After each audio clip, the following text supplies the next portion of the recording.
Reação de substituição. O que vai acontecer nela, galera? A gente vai substituir um átomo pelo outro.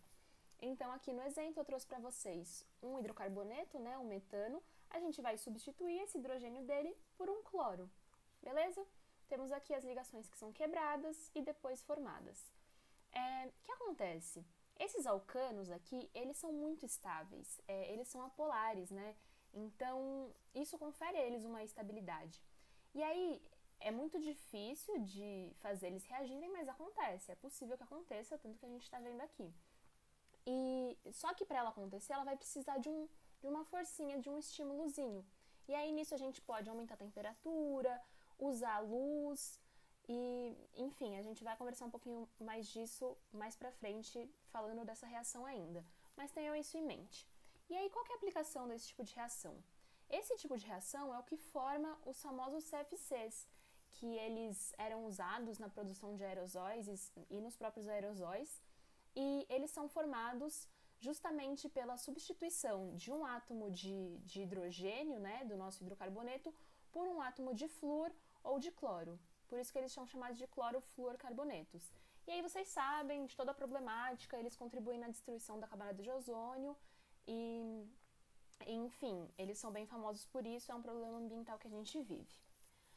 Bom, e aí, nas reações de substituição de alcanos, né, que são os nossos hidrocarbonetos que fazem só ligações simples, a gente tem a halogenação, que aí o próprio nome diz, né, de halogênio, que a gente vai trocar um átomo de hidrogênio por um halogênio, nesse caso um cloro.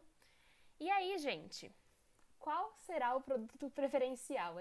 A gente tem sempre que se perguntar isso, né, isso é bem comum.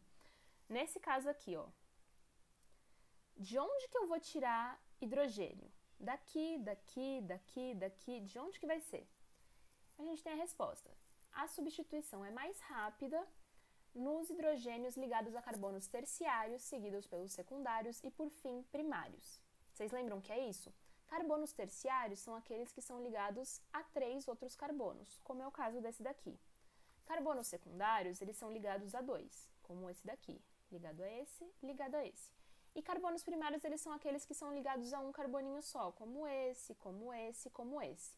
Então, a gente sabe que essa halogenação, ela vai acontecer mais rapidamente nos carbonos terciários. Então, o primeiro carbono a ser substituído, a ser retirado para a entrada do cloro, vai ser esse, que é um primeiro hidrogênio a ser retirado e ser substituído por um halogênio, vai ser esse, que está ligado a um carbono terciário. Então, vai dar esse produto, esse vai ser o produto mais rápido. Depois dos carbonos secundários, então esse daqui, né, retirou um hidrogênio daqui, entrou o cloro, e por fim os carbonos primários, beleza? A gente também tem como reação de substituição a nitração, que a gente substitui um hidrogênio por um grupo nitro, então aqui a gente vai ter, né, um nitrometano, e é basicamente isso. De novo, as reações são as mesmas, o que acontece é que a gente separa para ficar didático, né, porque aparece bastante em alguns nomes, como nitração, como halogenação e como sulfonação. A gente também tem aqui esse grupo substituindo o hidrogênio de um hidrocarboneto, de um alcano, né, um hidrocarboneto só com ligações simples. Tá bem? E aí, gente, uma coisinha importante que eu tenho para falar de vocês sobre a substituição de alcanos. Existe um jeito que ela pode ocorrer, que é através de radicais livres. Esse tipo de reação, ele se processa em 3 etapas, né? Essa reação nada mais é do que aquela primeira reação que eu mostrei, então a gente já sabe o que vai ser formado no fim, mas eu quero falar um pouco mais para vocês do que acontece nesse meio, né? Como que a gente passa disso para isso. Então vamos lá. Como eu falei, a gente tem ali dois reagentes apolares, dois reagentes muito estáveis que precisam de uma forcinha para começar a reagir. Nesse caso, a reação ela vai se processar com o auxílio de luz. O que a luz vai fazer? A luz vai, primeiramente, né, esses são os nossos dois reagentes, nosso reagente é esse daqui, um Cl2, devia ter escrito em algum lugar. Enfim, primeira coisa que vai acontecer, Cl2 vai ser quebrado. E essa quebra vai fazer, chama cisão homolítica, e chama homolítica porque cada átomo de cloro vai ficar com a mesma quantidade de elétrons. E se a gente se lembrar, na camada de valência eles vão ter 7 elétrons. E aí, gente, como vocês podem ver, existe um elétron aqui que está desemparelhado, que não está formando parzinho com ninguém. E aí, por isso, a gente chama esse carinha de radical livre. Essa etapa aqui é uma etapa lenta, então ela que vai determinar a velocidade da reação. Ela está empatando a reação de acontecer, porque o restante que acontece é muito rápido. Então, quem vai dizer com que velocidade ela vai acontecer é essa etapa lenta. Vocês vão aprender um pouco melhor isso em cinética, mas só para vocês entenderem como que acontece esse mecanismo de radicais livres. Beleza, quebrou o Cl2 em 2, cada átomo com 7 elétrons na camada de valência. E aí, gente, ele é muito instável, esse radical livre. Ele tá inquieto, ele tá doido procurando alguém para se juntar, para ele se ligar e adquirir, né, ficar com 8 elétrons na camada de valência, seguir a regra do octeto. E aí, o que vai acontecer? Ele vai... o hidrogênio do metano, ele vai ser atraído por esse cloro, formando um HCl. E aí, no caso, a gente vai formar um novo radical livre, que vai ser o quê? Esse CH3, que está com um elétronzinho desemparelhado ali, procurando um par. E aí, beleza, esse radical livre, a gente já passa, essa etapa daqui é bem rápida, justamente porque o radical livre está desesperado, doido atrás de uma ligação, ele atraiu o hidrogênio aqui do nosso hidrocarboneto, formou HCl e deixou o nosso hidrocarboneto como radical livre. Isso aconteceu rapidão. E aí, de novo, esse radical livre ele é muito instável, está procurando alguém para se ligar, olhou para a nossa molécula de Cl2 aqui, ele vai atrair um dos cloros e formar a nossa molécula final, que vai ser essa daqui, como a gente já tinha visto, formando um novo radical livre, que vai ser esse cloro sozinho, instável, procurando alguém. Essas duas etapas, elas vão acontecer indefinidamente, assim, ela vai acontecer de novo, até que elas finalizam, existe uma etapa de finalização, que não vou entrar em detalhes sobre ela, mas isso acontece várias vezes e de maneira muito rápida, beleza? Bom, a gente também tem a substituição de aromáticos, né? Eu estava falando só da substituição de alcanos, e a substituição de aromáticos segue o mesmo princípio. Vou mostrar algumas para vocês. A halogenação, né? Que a gente tem aqui o nosso benzeno, que é um composto aromático e cíclico, que vai ser, a halogenação vai ser substituir um dos hidrogênios desse aromático por um halogênio. E aí formou um haleto aqui, beleza? Vamos seguir. Nitração, mesma coisa que acontece nos alcanos, só que agora ocorrendo num aromático. Sulfonação, da mesma forma. Para fechar, a gente tem a alquilação. E o que vai ser ela, gente? Vai ser a substituição de um hidrogênio por um grupo alquil, que são o quê?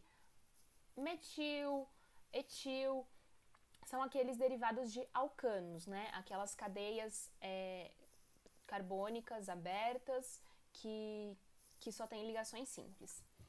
E aí, gente, tá aqui representado como R, esse grupo alquil, né? E vai ser ele que vai entrar aqui.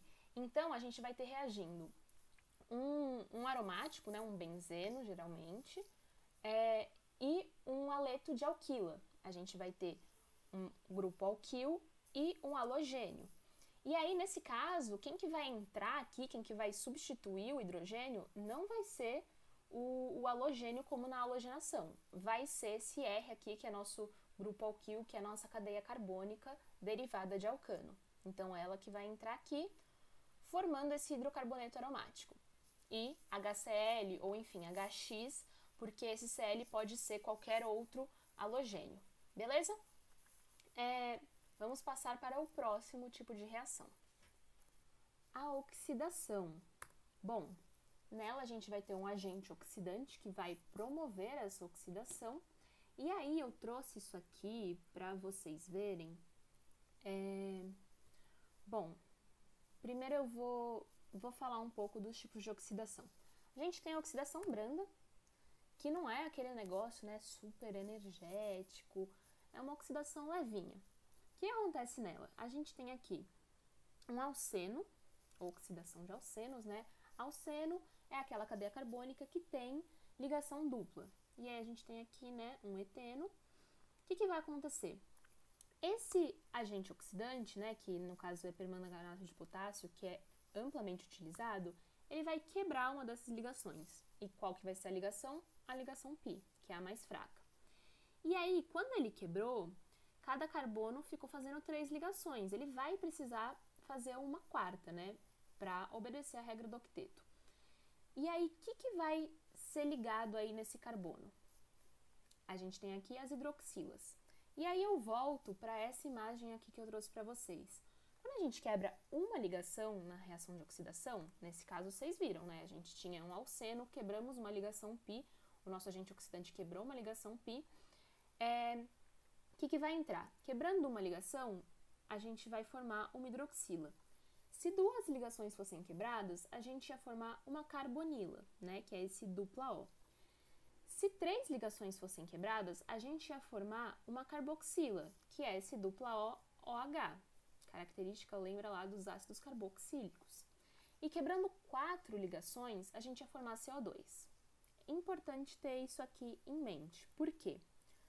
Isso é uma oxidação branda, né? Quebrou uma ligação π aqui, beleza, entrou, ficou com as hidroxilas, formou aqui um diálcool. Mas aí a gente tem as oxidações enérgicas. Nela, vai quebrar um monte de ligação. E aí, quais ligações vão ser quebradas? Vamos lá. Bom, vai ser quebrada a dupla, as 2 ligações da dupla, tanto a π como a sigma. E, além disso, se houver em um desses 2 carbonos que participam da ligação dupla um hidrogênio, a ligação entre o carbono e o hidrogênio também vai ser quebrada. Então, nesse caso aqui, a gente tem essa ligação CH no hidrogênio que participa da insaturação. Essa ligação também vai ser quebrada.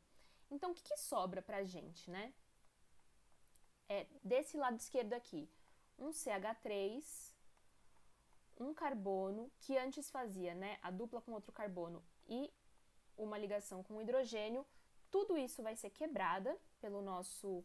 e lembrando que aqui a gente tem também o nosso agente oxidante, né, o permanganato de potássio, tem também um aquecimento, esse símbolo aqui significa aquecimento, e um meio ácido. Bom, quebrou tudo isso de ligação, eu quebrei 3 ligações. Então, o que vai sobrar aqui? Vamos voltar para cá, ó. Quando eu quebro 3 ligações, o que me resta é um dupla O, OH. Então, vamos escrever aqui, dupla O, OH. Beleza. E do outro lado, né? Quebrei essa ligação aqui, mas esse carbono não está ligado a hidrogênio, está só ligado a outros carbonos, então quebrei só essas 2 ligações. O que vai me sobrar? Vamos ver aqui, quando eu quebro 2 ligações, sobra a carbonila. Então, desse outro lado, a gente vai ficar com C dupla O, o CH3, que já estava aqui, e o outro que já estava do outro lado. É exatamente o que está escrito aqui. Então, a gente vai formar um ácido carboxílico e uma cetona. Belezinha? Vamos para um outro exemplo, esse exemplo aqui de baixo. Vamos lá. Temos uma dupla, quebrei a ligação dupla. Vamos olhar para os carbonos que participam dessa dupla. Eles têm hidrogênios? Eles têm. Então, as ligações carbono e hidrogênios também vão ser quebradas. Aqui tem um hidrogênio, então quebraram-se 3 ligações nesse caso. E aí, o que sobra pra gente, a gente já sabe, que é um C dupla O, OH. Tá vendo? Vocês também podem pensar assim, eu quebrei 3 ligações dele, então eu preciso que ele faça 3 ligações para obedecer a regra do octeto, né, para fazer as 4 ligações que o carbono precisa fazer. Então, de que jeito eu posso fazer isso? Aqui, ó, formando 1, 2, 3 ligações. Do outro lado, o que a gente vai ter? A gente quebrou duas ligações e a gente quebrou as duas ligações com os hidrogênios que ele tinha. Então, a gente tem um carbono sozinho. E aí, vamos ver lá o que acontece quando a gente quebra 4 ligações, a formação de CO2. Então, a gente vai ter a formação de CO2. Beleza? Eu gosto desse passo a passo, eu acho legal fazer ele. Mas se você quiser decorar, então você pode decorar o seguinte: quando a gente tem carbonos primários, o nosso resultado vai ser CO2 e água. Quando a gente tem carbonos secundários, ácido carboxílico. Aqui, carbono secundário, ácido carboxílico. E carbonos terciários, a gente vai resultar em cetona. Nesse caso aqui, ó, era um carbono terciário, era um carbono que estava ligado a 1, 2, 3 carbonos. Beleza, gente? Agora vamos finalizar esse vídeo aqui e no próximo a gente vai falar sobre esterificação no próximo e último vídeo.